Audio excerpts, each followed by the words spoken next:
The widow of former Washington Commanders first-round pick Dwayne Haskins has issued a statement. I've got a statement of my own about the latest Dan Snyder accusations, and Mel Kiper Jr. drops his latest 2-round mock draft just 2 weeks from the 2022 NFL Draft.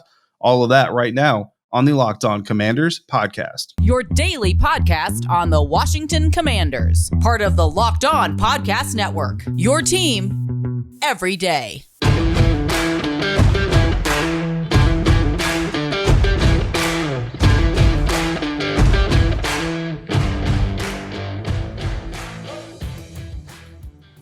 Welcome in, Commanders fans, to the Locked On Commanders podcast, part of the Locked On Podcast Network, your team every day. We are your daily podcast covering the Washington Commanders, free and available on all platforms. And we thank you for making us your first listen of the day or your first view if you're joining us over on YouTube. I'm David Harrison, covering the Commanders for Sports Illustrated's Fan Nation. My co-host, Chris Russell, the Rooster, one half of the Russell and Medhurst show on the Team 980. Find Chris and Pete there Monday through Friday from 3 to 7 p.m. Eastern or anytime along with this show on the Audacy app. When we're not there or here, we're on Twitter at dharrison82, at WrestleMania621, and at LO Commanders. Once again, we thank you for making us your first listener view every single day. On Wednesday, a statement was released through the Pittsburgh Steelers PR Department from Dwayne Haskins' wife, and the statement read, quote, "I would like to express my sincerest gratitude to every loving soul who has supported our family during this arduous time of loss. The overwhelming thoughts and prayers have been fuel for our emotional depletion. All of your blessings have been greatly valued and appreciated. The meaningful touches and impacts Dwayne made as a husband, son, brother, teammate, and friend is a timeless treasure imbrued in our hearts. I am truly grateful to everyone who has been by our side as we mourn his untimely passing. Our family implores for your continued prayers, yet continued respectful privacy as we painfully grieve. My husband was more than a great football player. He had the smile of a rainbow that touched the diversity of so many. He will forever rest and remain in our hearts till the end of time. His eternal love will always reside with us, Ohio State, Washington Commanders, and Steelers Nation for eternity. Love of my life forever. Rest in the beautiful peace of heaven." End quote. The statement from Haskins' widow continued. Further information was provided about the celebration of Dwayne Haskins' life to be held on April 22nd at the Allegheny Center Alliance Church in Pittsburgh, Pennsylvania. Through the statement, family, friends, teammates, coaches, and those who want to pay their respects to Dwayne are invited to a visitation from 10 to 11 a.m., which will be followed by a celebration of life services from 11 a.m. to 1 p.m. A beautiful, beautiful statement from the grieving widow of Dwayne Haskins. I'm going to leave our segment one there. I know it's very, very short, but I don't want to put any other topics of conversation in with the statement again coming from the widow of Dwayne Haskins. So we're going to move on there. Every time we discuss this, I'll say it again, there's no good way to transition from that, but the show must go on, and it will today. It's just going to move on a little bit quicker than usual. I'm going to share some thoughts on what it means to be a Commanders fan next, and I'm going to do so thanks to our friends over at betonline.net, your number one source for all your betting, stats, and sports info. Find all the latest sports developments, league reviews, and news, including this year's basketball playoffs and the start of the Major League Baseball season. BetOnline is your continued source for all your sports wagering information, from live betting to playoffs, esports, and more. So head to the website today or use your mobile device to learn more about the trends and the action at BetOnline, where the game starts. Thanks again, Washington Commanders fans, for making us your first listen or your first view of the day. Now, for a big announcement, starting Thursday, April 28th, tune in to Locked On NFL Drive's live coverage of the 2022 NFL Draft with all 3 days of real-time analysis from our extensive lineup of experts and insiders. And for those of you dying to know who your team will take, catch Audacy and Locked On's NFL Mock Draft Special, hosted by Brian Peacock and former scout Matt Williamson of the Peacock and Williamson NFL Show, all week leading up to the first pick. So that's the Locked On NFL Draft live show at the Locked On NFL Draft YouTube page, and the Audacy NFL Mock Draft on Audacy and Locked On NFL Draft podcast feeds. You can find the Locked On NFL Draft live show April 28th, 7 p.m. Eastern, April 29th at 6:30 p.m. Eastern, and April 30th at 11:30 a.m. Eastern. And the Audacy NFL Mock Draft is available April 18th to the 22nd and the 25th. That's when they publish. They will be available until the end of time after that. David Harrison going solo on this episode of the Locked On Commanders podcast, on Twitter at dharrison82, the show at LO Commanders. Find my co-host Chris at WrestleMania621. Dan Snyder and the Washington Commanders are back in the news. Chris did a great job of breaking down the latest allegations and what those allegations could mean in yesterday's episode. So if you missed that by any chance, go back and listen to the full breakdown. But really quick, I wanted to expand on my thoughts about it before we talk about something else. So I'm going to talk about that. Then we're going to talk about what it means to me to be a fan of the Washington Commanders. So first and foremost, on the newest allegations, it kind of goes with the old adage of where there's smoke, there's fire. I'm not saying that Dan Snyder is explicitly guilty of every single thing that he's ever been accused of and every single thing that he's being accused of or what's coming out in this investigation as of right now. Even the letter from the House Oversight Committee even stated that they're continuing investigations and that right now the language used in the letter is very much an allegations-based topic, right? There are statements and there are things that they're saying prove some of these allegations, but they are still at this moment in time allegations. Now they're pretty serious allegations and they seem like they have their ducks in a row and that the information being provided is probably pretty credible. If so, what it basically points to is a man and owner of an organization who is basically in the business of people management. And that's really what this is all about, and not really doing a good job of taking care of those people, whether those people are employees, other NFL owners, other franchisees within the same program, or the very customers, the very fan base that they serve. Not a lot of respect being shown to the human side of things. And that's basically what I wanted to talk about in this segment, what it means to be a Commanders fan. And it's going to be a little bit weird. And Chris Russell right now, if he's listening, is probably kind of interested. His ears are open and he's ready to hear what I'm about to say because he's probably a little confused. And I know some of you might be anticipating what I'm about to say as well, with some feelings involved, because if you've been a long-time listener of this show, then you know that this season, 2022, is my second season of covering the team. That's it. And truth be told, I didn't grow up a fan of Washington's football franchise. I was a fan of players and I was a fan of coaches: Monk, Clark, Rippon, Green, Gibbs, Williams, and then on to some others: Springs, Hall, and now McLaurin, Allen, and so on. It will continue to go. A fan of the game. I have always been, not necessarily a specific team, but I'm not a fan regardless in the way that many of you are, right? Especially when it comes to the emotional investment that you guys have put into this team and the financial investment that you put into this team. And I know that a lot of the things happening around the franchise, not just in the investigation, but some of the things that are happening on the roster, some of the things that have happened in the front office with the dealing of retiring numbers and showing or paying homage to other people, the logo change, the name change, and the perceived deceit from the franchise, and whether or not the fan base ever actually had a say or contribution into what the new team name was going to be. I understand it all. I get how tired everybody has to be and must be. So what could I possibly know about being a fan of the burgundy and gold? Here's what I know. What I know about being a fan of the Washington Commanders, what I know about being a fan of any sport or entertainment business, and my approach, my best advice I would give to any fan of any struggling team. And believe me, I've covered the Buccaneers for a long time, before Tom Brady and Bruce Arians was ever considered a possibility for that franchise. So any advice I would give to a fan of a team or an entertainment entity going through some sort of the toxic things that this organization appears to have been going on or going through since the 90s is don't forsake the entity because of the individual. Now, the individual in this case is a very powerful individual. And when you hear the term, it starts at the top. And when there's negativity at the top and when there's deceit and misdirection at the top of an organization, it's very hard to keep that from covering the rest of it as it rolls downhill. But what I want to talk about was actually inspired by a Facebook post that I saw in a Washington sports group that I share some of my work in from time to time, by a man named Peter Teehan. I think I'm pronouncing that correctly, Teehan, who wrote this in a post. I'm going to read it to you. Quote, "I've been a fan my entire life. My family raised my brother and I to be Washington fans. I have twin girls who are 23. I fear for them working in any organization where the culture is bad. Now, this organization is ripping their own fan base. I cannot be a fan and buy their merchandise and order DirecTV so I can watch them play every Sunday here in Colorado.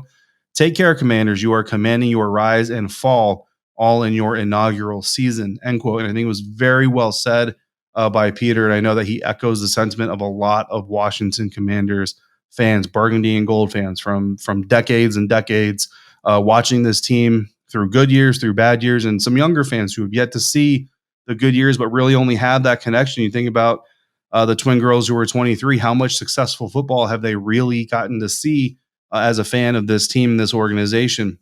Not a lot, right? The connection is there with their father, which kind of brings me to the next point in topic of conversation and why this post made me so sad on so many different levels. First and foremost, I'm disgusted with the way that this franchise is allegedly having been operated, just like so many of you. I feel that pain and I feel that kind of, I want to call it embarrassment, but maybe embarrassment is the right word. But you were also never a fan of Dan Snyder in the first place, right? And I've been a fan of football franchises, of football teams. We're not typically fans of the owners, and even the Dallas Cowboys of the world, the Jerry Joneses of the world.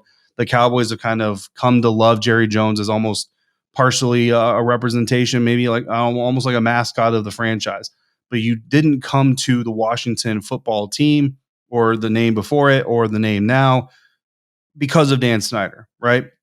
Owners becoming a part of the team mystique is pretty rare. And in this case, the negativity is the overwhelming factor, which is what has the burden of being a fan of this team feeling so heavy. Typically, you have the Jim Irsay's of the world, the Jerry Joneses of the world, but even outside of those guys, you have some other families. You have the Maras, the Hunts there in Kansas City, and you have some other families that are really popular as owners of teams. But typically, the owners are kind of just in the shadows, in the background, not really what attracted you to being a fan of a team in the first place. But being a fan, really, my point is, it has really nothing to do with the owner until the owner makes himself such a presence or a problem in this case that it becomes a burden upon the fan base that you almost feel like you are directly supporting this person's behavior. And what I would say is, he didn't bring you here, so don't let him drive you away, right? There's the old adage of don't take no from a person that can't tell you yes. So if you need something in life, if you're looking for something in life, don't let someone who doesn't have the power or the ability to give you what you're after in life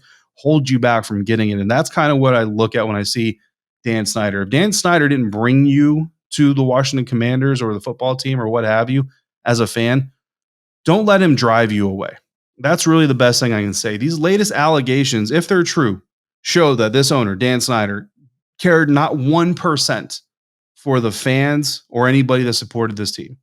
And believe it or not, that's not going to change. I don't believe that will change. Not unless there's an all-out ban and boycott of tickets and merchandise that's orchestrated. Like, unless FedEx Field just goes completely empty, Dan Snyder, if those allegations are true and that inspiration and that heartlessness in his behavior is true, that is not going to change. So the only one who cares is you. If this is all true, Dan Snyder doesn't care. If this is all true, you care. The fans care. And you care about more than just the logo. You care more than just what Dan Snyder does. Go back to that message. Go back to Pete's message that I read off there. Fandom isn't about Dan Snyder. It's not about Jerry Jones. It's not about Jim Irsay or any of these owners. Not really at the end of the day, even though sometimes they put themselves front and center or they draw attention away from the team and the fans and the logos. It's not about them. It's about the fathers and the mothers who raised you to be fans or are raising you to be fans. It's because of how happy you were watching them watch these teams compete that you are also a fan of this team. It's about the children, the twin 23-year-old girls that you raised or will raise and bond with under that same spirit. It's about those twin daughters who are and will forever connect this franchise with the memories of their father, not with the memories of Dan Snyder, unless we let them, right? That's the only way that Dan can have an impact on these moments is if we let them. I get not wanting to give Dan any more money than he's already gotten from this venture. So don't buy the merchandise if you don't want to, or don't, even better, go buy merchandise straight from the players, some of whom have their own website. Some of them sell their own branded shirts of their likeness and their names and everything, or go to companies like Breaking Tees. Breaking Tees is a company that partners with players. They use their likeness and other things, and they sell shirts for profit. And those profits don't go to the owners. There's some NFLPA licensed merchandise out there that you can find that the owners don't get those profits. The DirecTV money, guys, it's already there. That contract is already signed. It's going to be paid whether you subscribe or not. That's just the honest truth of it. Whether you subscribe or not, that money is going to get paid. So what I implore you with, and what the emotion this post inspired me with, is don't give up. Don't give up on the family gatherings. Don't give up on bonding with your children and your families and your friends. gathering around the television, cheering for the last minute comeback or consoling each other after the last minute defeat. The funny video of the overly angry family member or friend that once everybody calms down and gets over the anguish in the moment, everybody's going to laugh at when they watch it again after the emotions wear off. Don't give up on the things that matter, right? The things that mean more to your lives, friends, and family because of someone who doesn't respect any of those things enough to treat them with care in the first place. Because you're not going to turn that darkness into light. You're only going to defeat your own light. It's not worth it. And at that time, those memories that could be made, you're not going to get those back. You're not going to get those times back. The intent of evil is to snuff out happiness. Don't let it win without a fight. That's what I know, or that's what I think I know about being a Commanders fan. A little bit of a soapbox moment, a little bit of a, whatever you want to call it, a mushy emotional moment. But I believe in these things. I believe in the emotions of real life and real people. And Peter, specifically to you and anybody else out there who has a lifelong of attachment of memories to this team, this brand, these colors, please do not let one person's indiscretion, discare or mismanagement of what it means take that away from you, from future generations of fans as well. Speaking of players who will go on in memories for Washington fans for years to come, we've got a new group of rookies waiting just 2 more weeks to find out where their NFL careers will begin. And Mel Kiper Jr. thinks he knows how the first 2 rounds are going to go down. We're going to look at those thanks to our friends over at Shady Rays, an independent sunglasses company that gives you the features of $200 sunglasses for a fraction of the price. That means polarized lenses, well-constructed, durable frames, and premium high-end finishes. Also, something you won't find anywhere else is Shady Rays' insane protection program. Shady Rays includes lost and broken protection on every pair. They will send you a brand new pair if you lose them, no matter what happened. Give them a try. If you don't love them, you'll pay nothing. It's as simple as that. Plus, 10 meals are donated to fight hunger in America when you shop with Shady Rays. Exclusively for our listeners, head to shadyrays.com. Use the code LOCKEDON to get 50% off 2 or more pairs of polarized sunglasses. That's code LOCKEDON for their best deal this season. 50% off 2 or more pairs of Shady Rays sunglasses, backed by over 150,000 verified 5-star reviews. Today's episode is also brought to you by rockauto.com. With the ever-increasing numbers of makes and models of vehicles, it is impossible for your local parts store or dealership to carry all the parts you're ever going to need or want. You have access to a computer, you have access to a phone.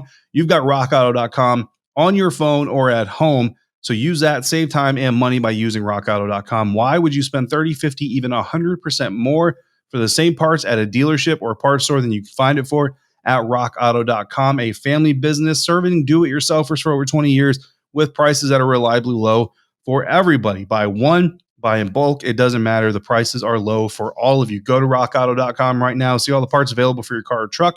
Right Locked On in their How Did You Hear About Us box so they know that we sent you. Amazing selection, reliably low prices, all the parts your car will ever need at rockauto.com.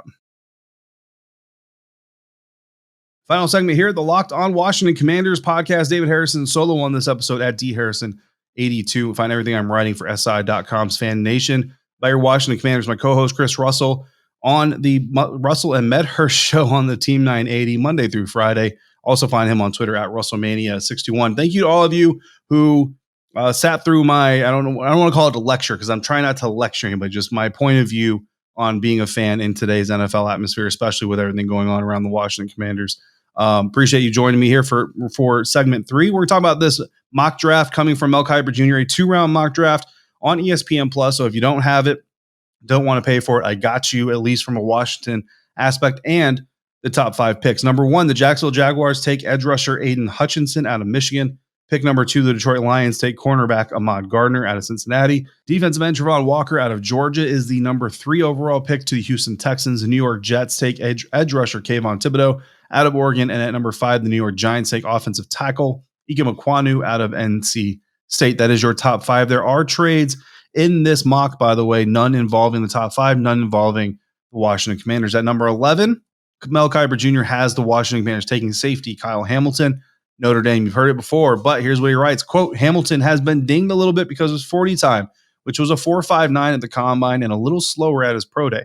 He's a fantastic player, but he doesn't have rare physical tools, which means he could fall out of the top 10. I would want him on my team. At 6'4", he could play multiple positions from center fielder to box linebacker. He would make plays for a Washington defense that disappointed in 2021. End quote. Some other notable available players that were still on the board at number 11, Derek Stingley Jr., the cornerback out of LSU, Charles Cross, Mississippi State offensive lineman, Chris Olave, Ohio State wide receiver, and Devin Lloyd, the linebacker out of Utah. I would have taken Hamilton. We've already talked about that extensively. If Hamilton's on the board, as far as I'm concerned, he's got to be the pick. Moving on to the second round, number 47, he has the Washington Commanders taking wide receiver George Pickens out of Georgia, writing, quotes, "I love this for Washington, which could get a 6'3" outside receiver with number one traits. He tore his ACL last spring and returned late in the 2021 season, making an impact down the stretch. It's no guarantee he lasts until round 2. Teams could think long-term and be patient with him, but the Commanders should try to pair him with Terry McLaurin," end quote. Another home run pick from Mel Kiper Jr. here for the Washington Commanders. You talk about that 6'3", you talk about that ability, pairing him with Terry McLaurin. There is a little bit of an injury risk, I suppose, but on day 2, you can take some of those risks more than on day 1. And if Pickens is on the field, McLaurin is on the field, Curtis Samuel is on the field, you have a very, very dangerous wide receiver group for Carson Wentz. Still on the board, quarterback Matt Corral, Logan Hall, the defensive lineman, Roger McCreary, Auburn cornerback, and Kenneth Walker III, a running back. And we know Washington has been looking at some running backs. I like this pick. I take this pick 10 times out of 10. As far as I'm concerned, Mel Kiper Jr. for the Washington Commanders nailed this latest 2-round mock draft. So I thank him for doing that. I thank you again for making the Locked On Commanders podcast your first listen or first view every single day. Now make your second listen or view the Locked On NFL Draft podcast. Ryan Tracy and former NFL cornerback Eric Crocker bring you the NFL Draft, and they bring it to life every day with insight and analysis on college football prospects and NFL front offices. Free and available wherever you get podcasts, just like the Locked On Commanders podcast. Chris and I will be back tomorrow to wrap up the week. If you've got questions or topics you want to discuss, send them in to us on Twitter or hit us in the email, lockedonwashingtoncommanders@gmail.com, or call in and be a part of the show by dialing 301-615-3577. For Chris Russell, the Russell and Medhurst Show on the Team 980 with Pete Medhurst, I'm David Harrison, writer for SI.com's Fan Nation, covering your Washington Commanders. If you're out and about, please be safe, be kind to one another, and thank you for joining us right here on the Locked On Commanders podcast.